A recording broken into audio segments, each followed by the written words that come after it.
welcome back. We've got a fantastic panel here today, and I hope you're as excited to hear from them as I am. So we're going to start off today with Richard, who's going to give us a bit of a scene-setting overview of how things currently stand in the Asia-Pacific. So, I mean, Richard, we've been talking a lot about an increasingly fragmented Asia today. In your view, is there a growing competition between autocracies and democracies? Is this the new fault line that we're seeing in the Asia-Pacific? Well, thanks, Ben, and it's a pleasure to be back at ABL and to be back here live in this wonderful Bloomberg office.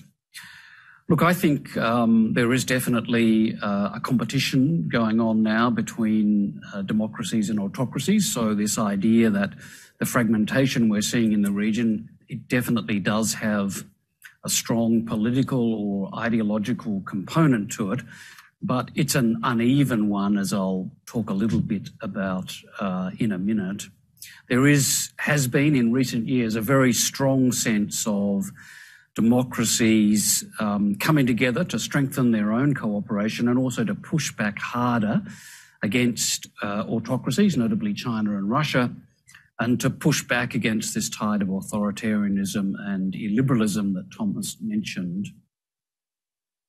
In Asia, we see this, I think, most strongly in the strength of the cooperation between the United States, Japan, and Australia, but I would also roll India and South Korea into that mix, even if they are part of this group in their own way. And the Quad dialogue and AUKUS, I think, are perhaps the strongest manifestations of cooperation between democracies in new groups that are at least partly values-based. But this is a global phenomenon as well. I mean, we've seen it in the reinvigoration of the G7. You just have to read G7 communiques to get this strong sense of democracies coming together to defend the things they believe in. And we see it, of course, very strongly in NATO. I mean, to my mind, there are a few drivers of this new moment.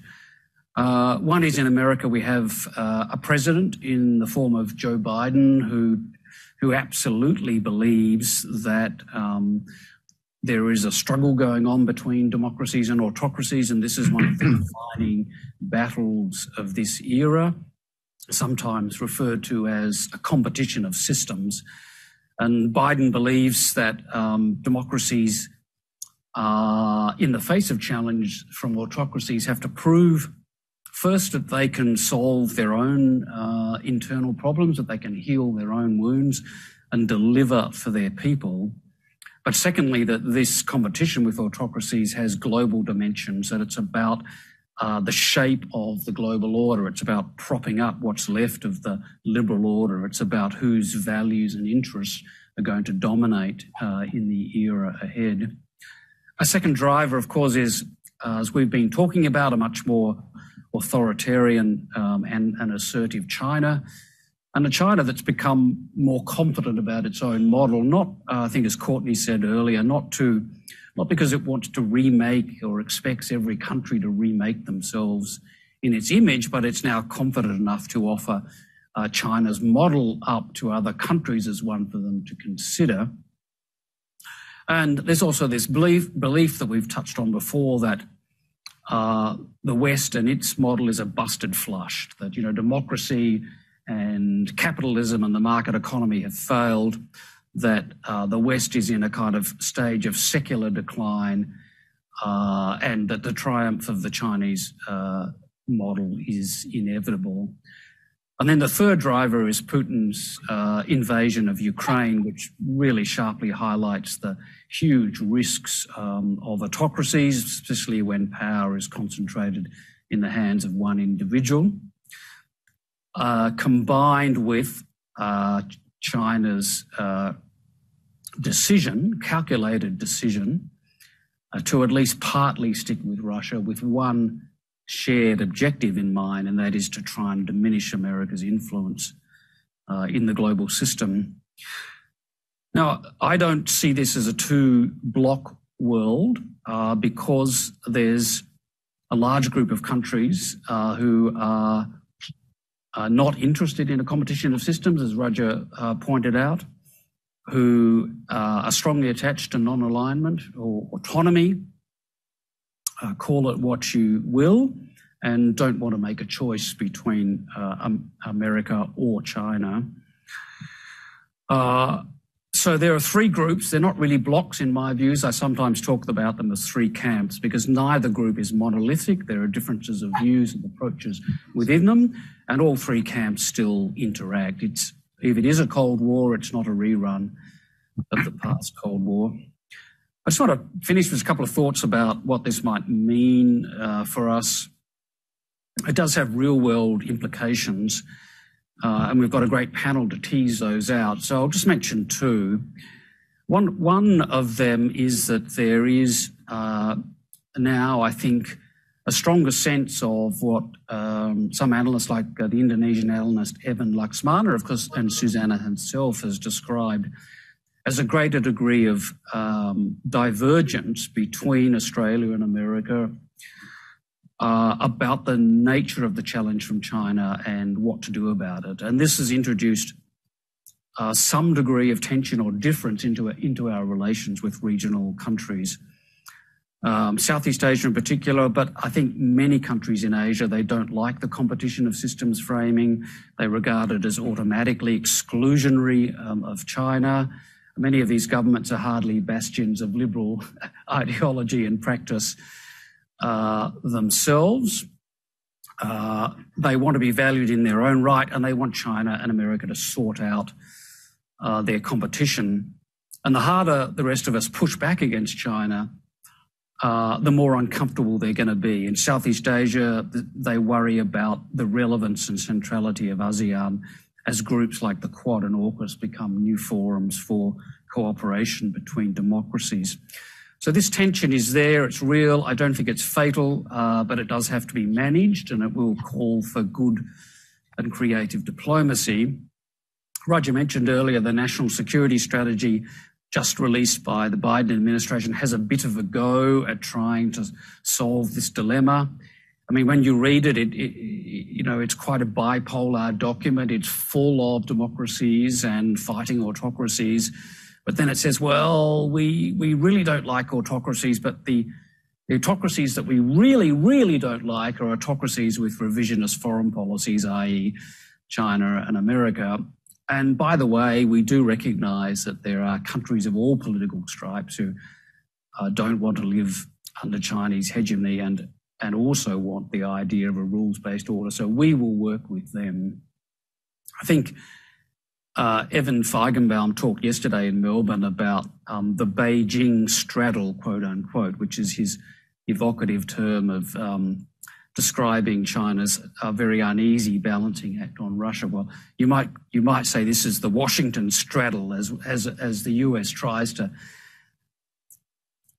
reconcile its deep attachment with this idea that this is an era in which democracies have to stand up and believe in themselves and promote the ideals that underpin democracy, with the realization that there's a big chunk of the world that's not terribly interested in that.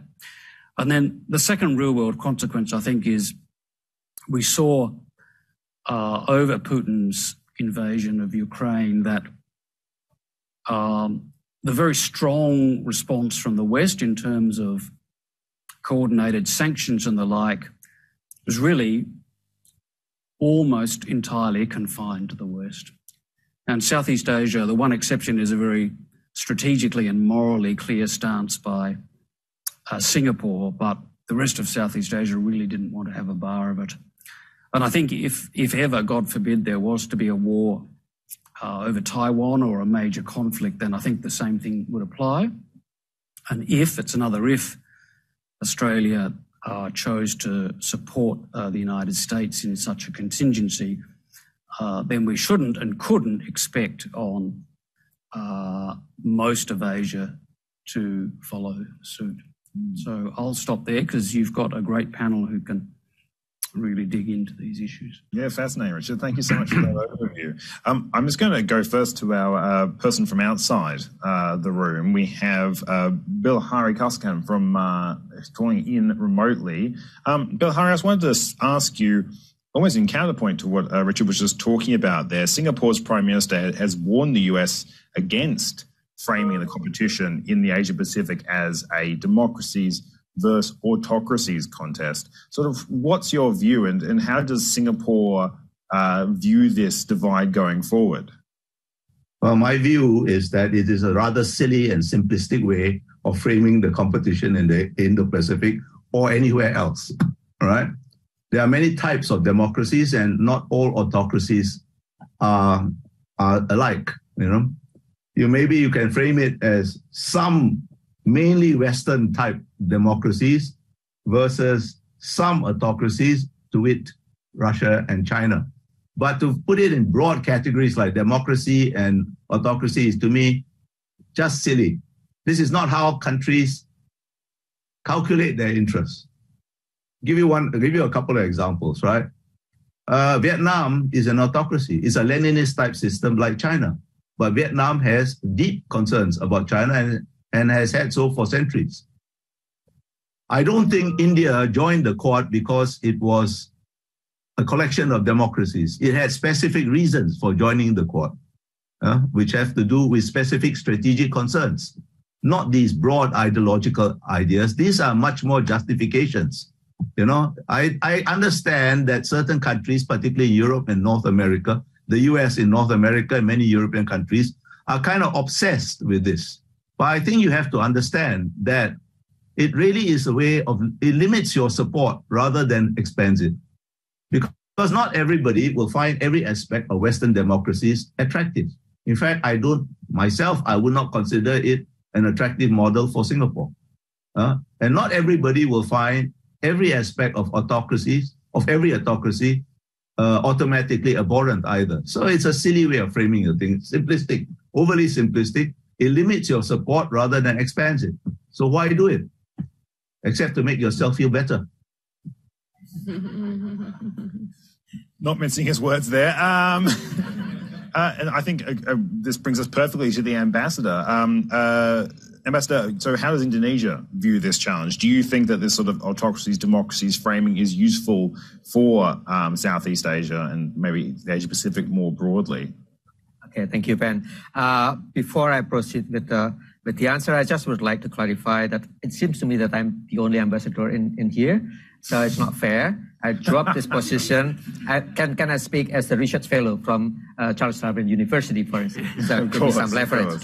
But I'm going to support Bilahari, because Bilahari is from Singapore, and Singapore is part of ASEAN, his friend. Look, it's some time, it's happened. So one example is during the heyday of the COVID, right? We got 80% of the vaccine from China. Now, in Indonesia, we are not going to question, is it made by the autocracy or is it made by the democracy? The first question raised by Indonesian people is that, is it halal? Yeah, so things is so different. Yeah, ASEAN or Indonesia, we are all developing countries. For us, cooperation is based on common interests. Quarrel among countries is just because of national interest. If you have common interest, you work, because common interests give birth to the partnership. And that's why all in ASEAN is always partnership. As a developing country, our common interest is just economic development. And that's why everything about cooperation is good, partnership is good. China is our best partner, Australia is our best partner, America is our best partner. They are quarrel, their problem. But for us, we see them as partners, right? No, if someone then, I have a lot of conversations with Richard as well. So the fault line, if someone told me about the fault line, and it happens that the one who told me is my Australian best friend. And then my question, you are also a strategic partner of China, because in 2014, there's a document, Australia-China Strategic Partnership. And then somehow you come to us, be careful, or something like that. I mean, how to explain? I mean, you have national interest, but you have also common interest. And when common interests meet with someone else, and then you just could do cooperation. And the fact is that 35% of your total trade is with China, only 7% with America. I mean, we learn from the surrounding, and we come to the conclusion partnership is the best for our national interest now and our common interest, and we partner with everyone. So we don't see this fault line. Perhaps it's there, but doesn't really concern us. I think that's very interesting. Just before I go to Susannah with a question, just to dwell down on that, do you think there are unifying values between countries in the in Southeast Asia and among partners in Asia more broadly, or do you think it just comes down to common interests at the end of the day? I think value is important, but when it comes to the cooperation, to the best of my knowledge, it's just common interest. Now, so for instance, when we are talking about Quad, it's a group of democracy, but do they have the common interest all the times? When it comes to Ukraine, someone is always abstention. Not all they put yes in the casting of veto in the UN. Even on the strategic issue like Ukraine, we have some members or one members and the Quad that's always abstain. I mean, and if we're talking about democracy as unifying force, then why we have Brexit and European Union? They are democracy, yeah. So democracy has good things, but I believe there are so many kinds of democracy, and there are also term of autocracy. But I believe that Bilahari is correct. It's not simplification like that, yeah. And I still believe that we work together because of common interest. Value is important, but common interest is so far is the underlining factor for cooperation. Really interesting. Susannah, obviously we've got a new government in Australia, and they've really hit the ground running in terms of foreign visits. I think Penny Wong has notched up more than a dozen now definitely more than 10 in the Pacific region since she took office less than 6 months ago. What role does democracy versus autocracy play in Australia's outreach to the region at the moment? Do you think it is an important factor in that sort of shared values in regions like Southeast Asia and the Pacific? Well, I think the new government is conscious that illiberal trends both in Pacific and Southeast Asia are not to Australia's strategic advantage because they open up an opportunity for so-called elite capture and so on.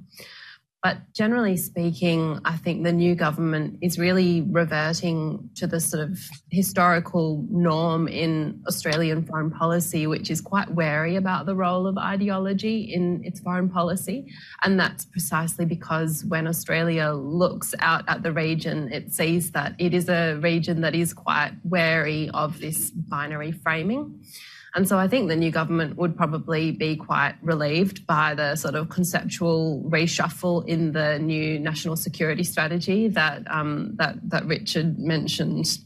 I think if we look, and in many ways, Scott Morrison, with his emphasis on the arc of autocracy, I think, he really did have an ideological worldview, but I think that's very different to the new government, especially looking at the remarks by the new Foreign Minister, Penny Wong. It's very notable that before the election, she made a comment at CSIS, and she said that she didn't think that framing things in terms of democracy and autocracy engendered alignment. And so since the election, she's actually said very little about about framing things in this way.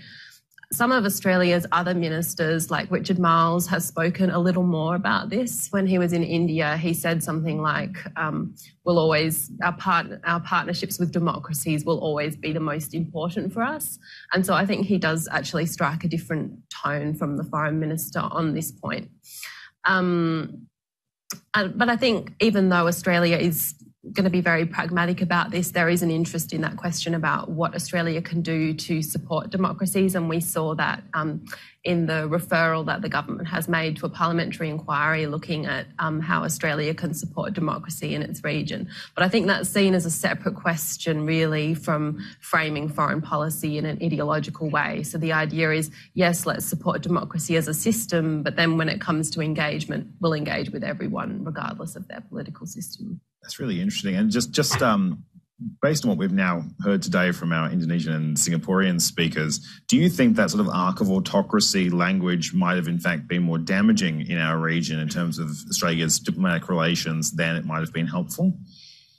I don't think it helped. I don't necessarily know that it did a great deal of harm either. I think some of Australia's other policies probably did more harm to its standing in the region than that kind of rhetoric, because I think it is generally understood that even when the United States talks about democracy versus autocracy, we know that the US will still deal with Saudi Arabia, they're still dealing with Vietnam. So I think people are able to take that with a pinch of salt. Interesting. Now, I'm going to come back to Richard, but before I do, just a reminder that this is an interactive session. So we have a poll for you guys, the fourth poll of this session and the second of today. So the poll is, where should Australia prioritise its diplomatic resources to foster greater engagement across the region? A, Quad. B, AUKUS. C, trade diplomacy through CPTPP and RCEP. Bilateral engagement or multilateral institutions? All of the above is not an option. I promised I wouldn't try and say CPTPP today, but unfortunately I've now failed that. Richard, the Biden administration sought to engage with Asia and renew its push towards democracies in the region, as some argue a different move away from what the Trump administration tried to do. But at the same time in the US, we're seeing an increasingly complicated domestic democratic situation. How persuasive is it for the US to be a proponent of democracy in this day and age? Well, not very, I think, is the frank answer, and particularly in Asia. But, the problem of the waning appeal of the American model is a global one. If you look at opinion polls around the world, there are just as many people in Europe who worry about the future of American democracy as there are people in Asia who look at America and wonder why would we want to emulate that.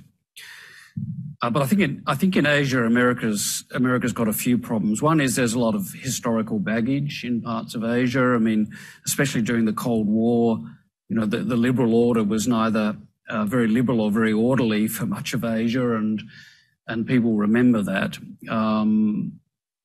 Many people in Asia regard America as, like all great powers, of course, being highly selective about the way it applies and lives up to its own rules and ideals. And of course, the invasion of Iraq is perhaps the most notable example of that. So there's a sense of a degree of hypocrisy.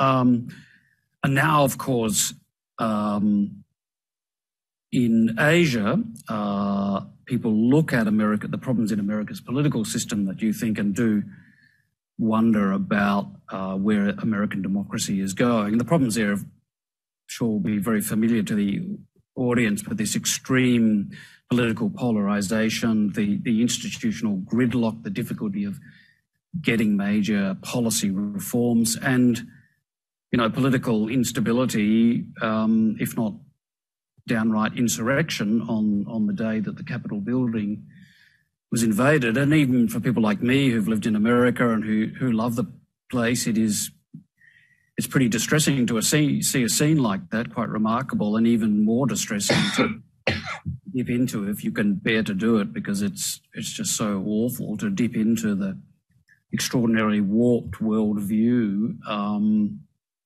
of many of the people who are involved in that kind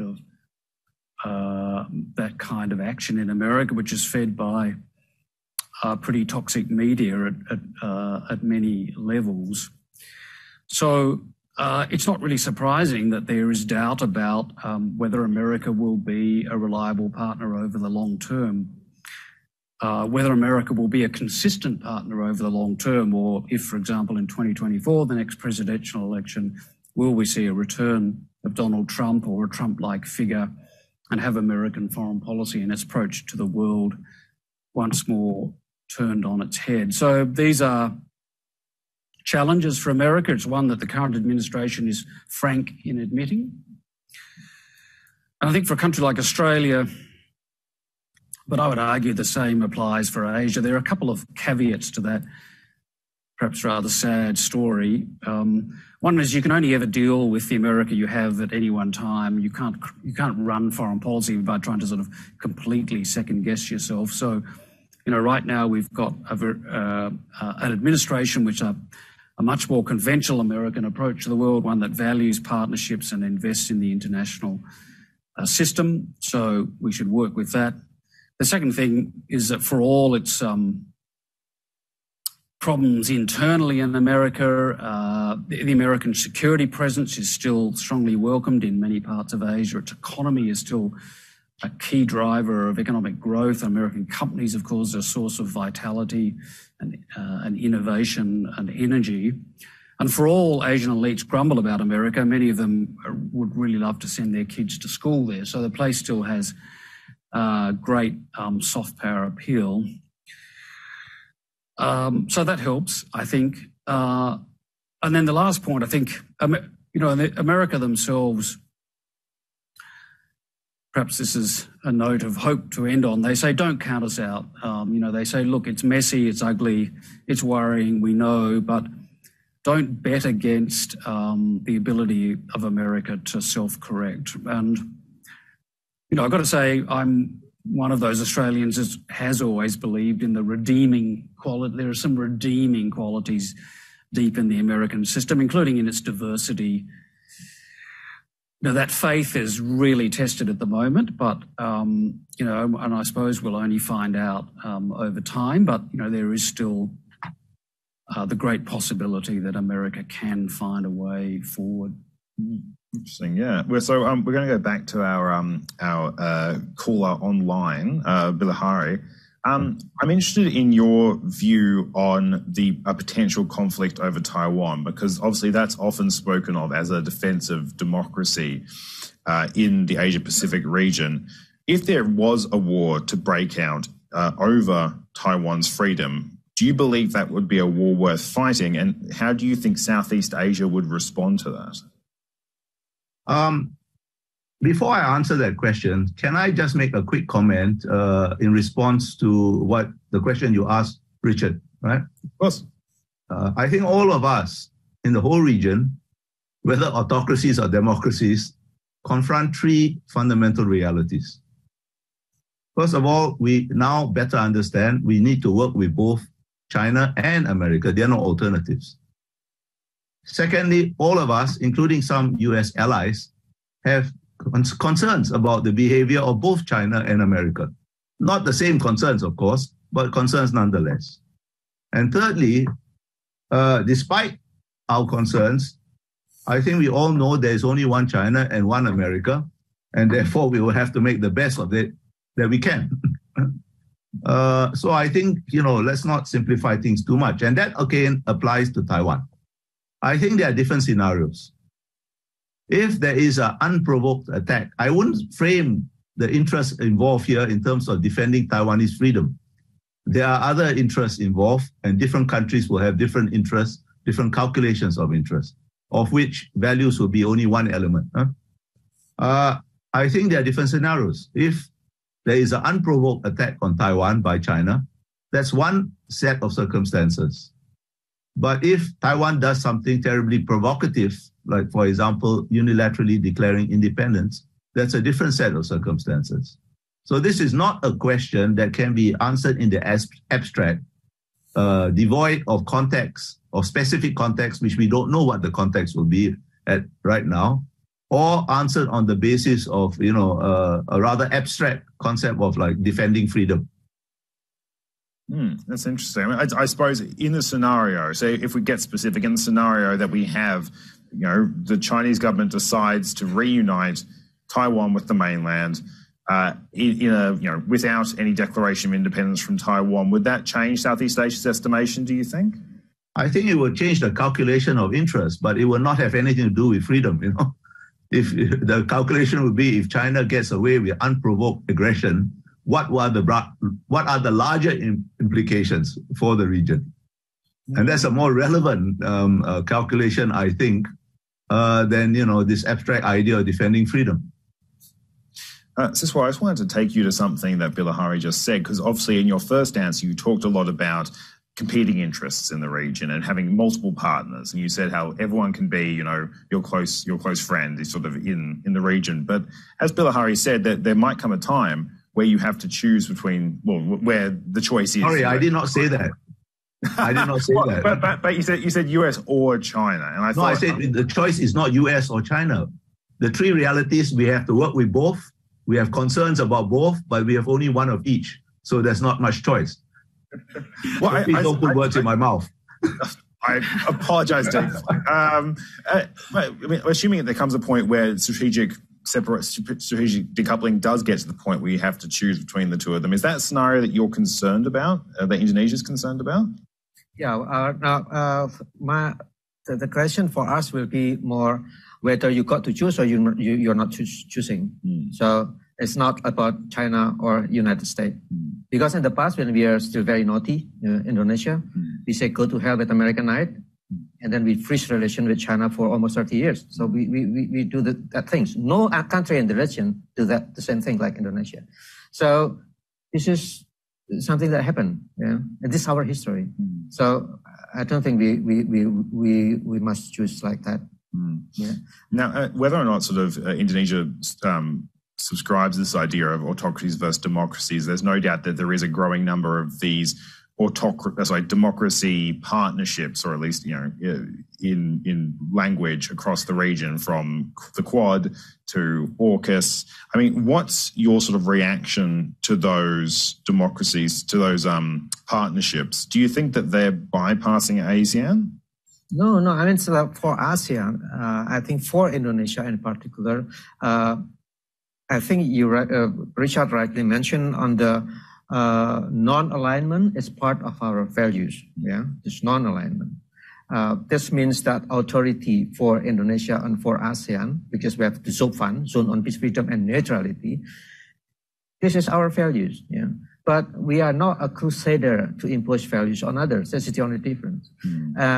On democracy, yes, we have Bali Democracy Forum, and last year Wang Yi and Blinken joined this Bali Democracy Forum. They are so different, but we host them. So I think, again, what we would like to see is more policy from our neighboring countries that see the reality in the region. So for instance, look, this pooling, and 90% actually, they prefer on bilateralism and trade diplomacy. And trade diplomacy is global value chains. There's no like-minded in trade diplomacy. Yeah, everything is much depend on the competitiveness, on the comparative advantage and stuff like this. Now, again, then why don't countries just see more on the convergence, I think, the fourth line. So I have in the embassy the calculation how convergent Australia with Indonesia on all ASEAN countries. So we compare actually the ratio between your GDP per capita with every single country in the region in 1990, and we check it with 2020, 30 years. And you are very convergent because the ratio is always one. So you are in the 45-degree line. This is, I think, the trade diplomacy and bilateralism that we need to approach, not the fault line, but the convergent things as the emphasis of the policy, foreign policy. Fantastic. Susannah, in a region that's full of sort of strongman leaders increasingly and a liberal language, do you think there is a place for countries like Australia to try and support democracy and liberal values and human rights? And if so, where do you think those spaces kind of are?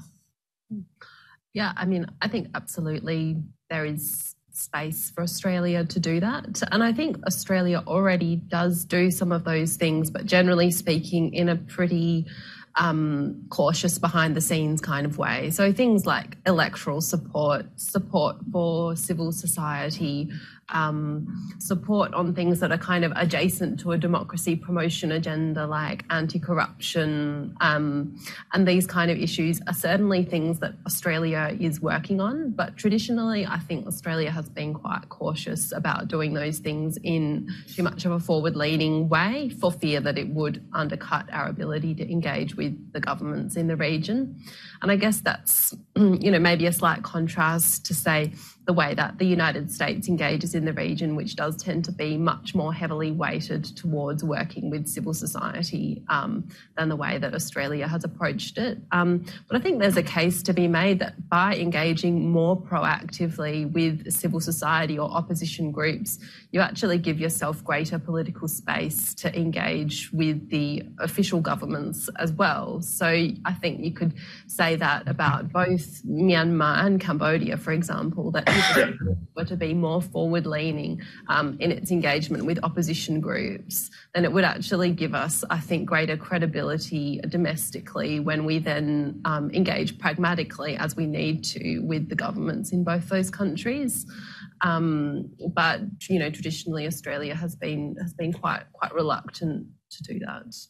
I thought what you said at the very, very start, and we'll go to questions from the floor after this, but what you said at the very start, talking about how the Albanese government is sort of shifting back towards a policy of more broad engagement, and perhaps less, I don't know, words in your mouth, but less values-based maybe engagement. Do you think that there is an element of real politics sort of creeping into the Labor Party's foreign policy platform at the moment?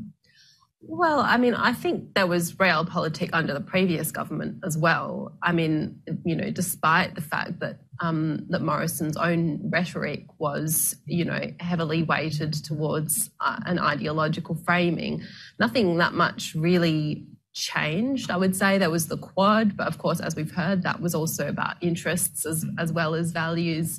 There was AUKUS. I don't think that's really something that's about democratic coalition either. The previous government brought in these Magnitsky sanction legislation to give Australia the opportunity to sanction individuals for their human rights abuses and anti-corruption. But actually, I don't know that Australia has really started using those in a really active way. So I think there's continuity as well as a kind of shift there as well, for sure. Look, thank you so much for that chat today. Now, we've got about 15, 20 minutes left for questions. If anyone from the floor was interested in asking any, please raise your hand if you're keen.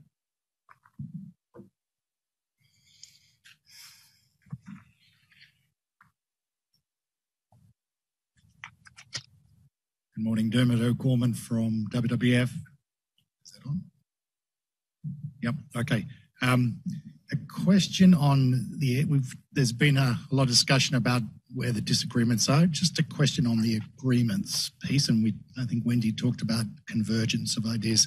So I've been struck the last decade, particularly in the last few years, the conversation of climate change between the US and China has continued pretty well despite a lot of this strategic competition narrative. And I think there's a great opportunity for Australia to engage with China and Indonesia and the region on climate change now. So just a question on, is that an area that Australia particularly can engage into the region with the US and China on climate change and play a role? And I guess there's a sub-question, which is, and should we think about hosting the climate COP, as the Prime Minister said he's interested in doing, in 26, and really leaning in as a country, both as in terms of energy, but also in terms of regional diplomacy? Great question. Richard or Susannah, do you have any thoughts? Yeah, it is a great question. And really, particularly for America and China, it comes down to whether they can manage their competition in a way that leaves space for that kind of cooperation. And really, that is one of the biggest questions, perhaps other than what's going on in Ukraine at the moment, perhaps the biggest question when it comes to the longer-term view about peace and security and prosperity globally. And the Biden administration came to power. They ditched the sort of strategy of omnidirectional confrontation with China that you saw on the latter stage of the Trump administration, without really changing much of the policy lying underneath it. And to borrow a phrase, I think it was Kurt Campbell's, what they tried for was competition without catastrophe. So the idea that America and China would compete, that's inbuilt, it's structural, there's no getting away from it. But that if they tried hard enough, they could manage that competition and within that find space for dealing with global challenges like climate change.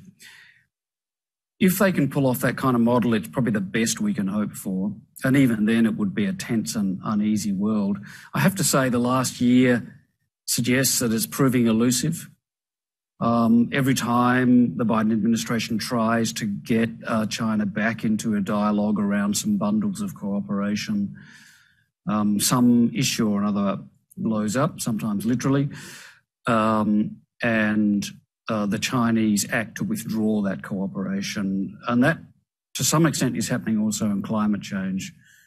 The Chinese narrative is not dissimilar to that it used on Australia when the bilateral relationship here collapsed spectacularly. And in effect, China is saying, you cannot have our cooperation on things that matter to you while you continue to take policies that we regard as hostile. Now, of course, we would say, and America would say on climate change, well, it's got nothing to really to do with us, actually in your own interest to tackle climate change, so how about we just get on and do it?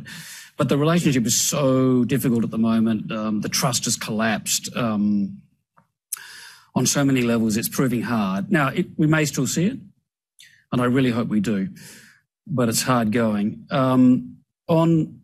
On Australia, in Asia, I think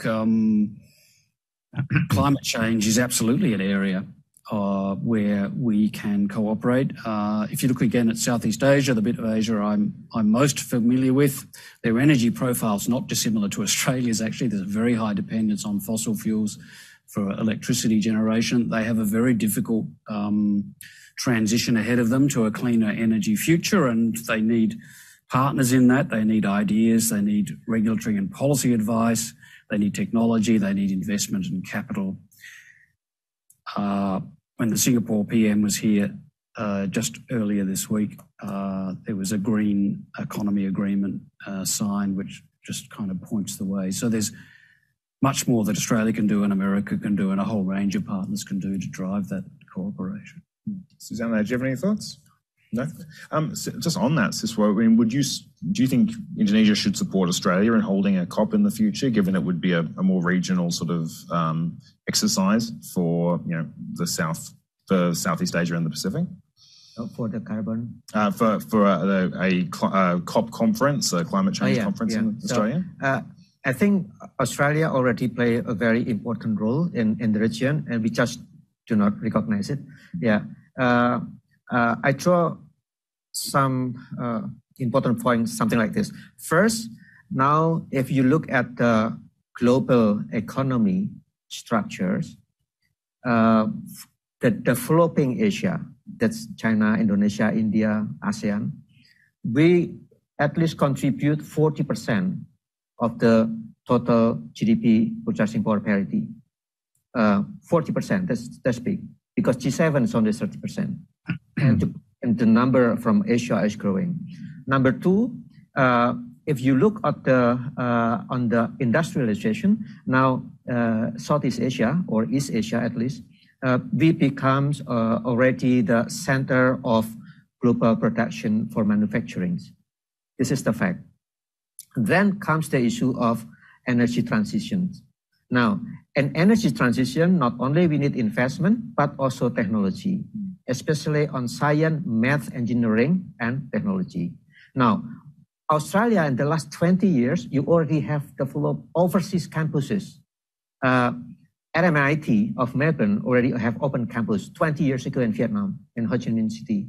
And then Malaysia, we have Griffith University, we have Monash University in Indonesia. So this is the things that we need to do more on the education, especially on the SMED education, to help us with energy transition. So you're already there. So we need to intensify more Australia engagement in the region and the education. Sure. Yeah. Any other questions from the floor? Thank you so much. Tamerlane Beasley, board member of the Australia ASEAN Council and Beasley Intercultural. Couple of things. One is around generational change in the region and the implications of that. I think I really appreciate the fact that what's been highlighted here is the complexity of the region, and this binary framing of autocracy, democracy barely begins to cover what's going on. So if you could just briefly address generational change and the implications, but also why engage with Australia? What value do we have to add in this changing environment? I think sometimes we assume we have a lot of agency and we choose what's going to happen. But from an Indonesian perspective, for example, what is it that Australia can offer in terms of these questions around continuing to engage in the region and bringing people together around shared interests and recognising that we don't share all of our interests, but what role could Australia play from the perspective of the region? Thank you. Siswo, why should Indonesia engage with Australia? Yeah, so I already explained on the importance of education, because for developing countries like Indonesia or Malaysia or ASEAN countries, we need more science, technology, math, and so on. And in the normal times, we have 20,000 Indonesian students, including myself at the time, study in Australia. So we are made in Indonesia and designed in Australia, people like me. Now, and that's important. That's important because we are talking about future generation. So I have a little survey 2 years ago in the Foreign Ministry on the young diplomat. Those who are born from 1980s until year 2000. So the oldest now is about 40s. So life begins at 40s. And 50% of this millennial generation is already in place and part of decision making. So I think this is very important when we ask them question like, what do you perceive about Indonesia should be in the future? And like 85% means mentioning that we should become the part of the global value chain and center of global production. So more something like that. Now, and if we ask them again, what kind of democracy you are comfortable with? These guys, they come to the political maturity after Suharto has gone for a long time, after the Cold War. So for them, Cold War is just some kind of history in the past, long past. So when we ask them what kind of democracy you are comfortable, there are two. First is they are comfortable with the kind of democracy in Indonesia and Scandinavian democracy. I don't know why Scandinavian democracy, because to them, like democracy with the strong role of the government and stuff like this. So it's not American democracy, but Scandinavian democracy. So this is the generation things. And on the concept of made in Indonesia, designed in Australia, because this the larger part of the students still going to Australia, no longer in America, because it's cheaper and easier to get here, and still in Asia. I think this is an important factor that why Indonesia and Australia should work more together as an economic powerhouse. And the market is not Indonesia and Australia, but Global South, 5 billion people. And eastern coast of Africa, the economic growth is very high. Also in Latin America. So this is the market of the future. If Indonesia and Australia, we have laborers, you have technology combined together as one economic powerhouse, you become the second China, because China has labor, has the technology, but you have technology, we have laborers, skilled labor. Vocational training will be very important. This is the important point for future cooperation. I want to throw that question also to our online guest, Bilahari. Bilahari, could you say why you think that Southeast Asia and Singapore as well should engage with Australia? Well, there are a number of reasons. I'll just mention a few. One, you are our natural partner because you are part of the region. Australia and Japan are unique among ASEAN's. Japan are the most important ASEAN dialogue partners for that reason, after the US and China. The US and China are important for different reasons. But Australia is part of the region. You are here, you understand the region better than some of our other dialogue partners. And I mean, why should we not work with you? Right? I mean, the question that should be asked is not why should we work with you, but why not work with you? You are here. You have a long relationship with all of us individually as well as collectively as ASEAN. And, you know, I find it a bit of a peculiar question. I think it's a natural partnership. Well, I suppose, what do you think Australia can add to the region? Well, you are, I mean, the ambassador mentioned education. That is a very big component, I think. I think you can help us with technologies in various areas, including environmental areas. We have a plan, for example, to buy energy from a solar farm in Australia. Right? It sounds a little bit science fiction-like today, but I think it is feasible. At least we are going to try. Politically, I think because you do understand the region better, but you are also connected to the global north, right? You are US ally, you have close historical ties with the UK and other European countries. You can try to help us, you can try to help explain the region, the complexities of the region, which you understand pretty well, to our other partners. You know, and you know, I could go on, right? Because you are part of the region. You know, you may have these kind of cute obsessions with simple binaries, but you know, I think your policies are made in a much more complex way, and you can help convey that complexity to other partners who have only the cute binaries. So good. I think we have time for one more question if anyone's interested.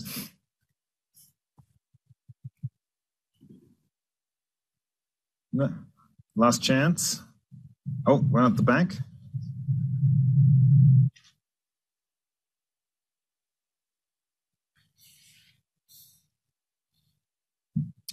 Roger Huang from Macquarie University. Since the panel was supposed to be addressed about democracy and autocracy, perhaps we can actually talk a bit more about these democracies, right? I would think, yes, the Chinese authoritarian governance is changing global governance in many ways. But what about the quote-unquote democracies themselves? I think Richard alluded to this, you know, the US, Brexit, looking at Italy and even Sweden today, even our Super Minister, Scott Morrison. How can we do better if we want the others to follow suit? Thanks. Richard, any thoughts? Many, but we should also hear from the rest of the panel on this. You know, I think, and Biden says this himself, we have to start at home. Right? You know, there's no point talking about the benefits of democracy and liberalism if your own system is, you know, struggling with inequity and inequality and toxic media cultures and so on. So there's definitely a challenge for democracies to get their own house in order.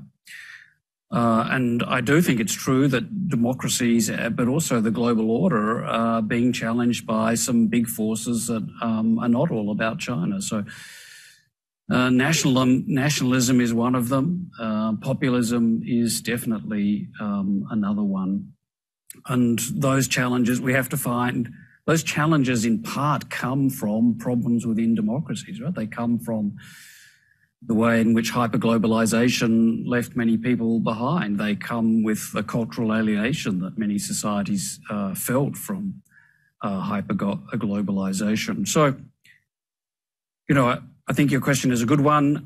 It's recognized there are some big problems that democracies have to work through. None of them are easy to solve.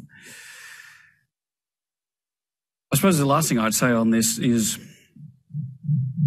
I mean, you would expect me to say this, but I've argued in the past and continue to argue that in Asia, the democracies and autocracies frame doesn't work. And what I've said is that Australian government should talk more about shared principles in the region rather than shared values, and the principles that we talk about are the ones embedded in the region's own foundational documents, like the ASEAN Charter, for example. But, you know, I am who I am and I come from where I am, and I do also think that there is value in democracies standing up and believing in themselves and in the way they hope to run their countries and treat their citizens and afford dignity and justice for all, and to try and respond to their challenges. And, you know, I am a realist, but you can't entirely take liberalism out of me either. So I am not unapologetic either about believing we are in an era where it is okay for democracies to stand and look at autocracies and say, well, that is not how the world should be run. Susannah, do you have any thoughts? Maybe one point that I think sort of relates to Australia's democracy, but also how Australia engages with the region. And that's that I think, Australia's democracy will be a much more compelling picture if our parliament and our institutions represent a more diverse picture of Australia. And I think that's one thing that's very important, especially in line with the new government's rhetoric about Australia being part of the region with strong connections to the Pacific, to Southeast Asia, and having its own Indigenous identity and heritage as well. I think the Parliament and other institutions, if they represent that better, will do a better job at kind of selling that story when Australia looks out and engages with Asia. And we're a little bit out of time, but I couldn't wrap up without going one more time to Bilahari to see if he had any thoughts about this particular question. Well, you are what you are, and we are what we are, and I think we have learned to live together, and I'll leave it at that. What a perfect place. Come on, Bilahari. Yeah. Fight with me. And there's been a bit more convergence of understanding in my career, for example, right?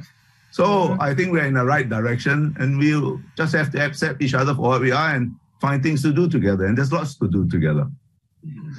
Look, that's a great place to wrap up. Look, thank you so much for your time today. I want you to join me in thanking Richard, Siswo, Susannah, and of course, Bilahari on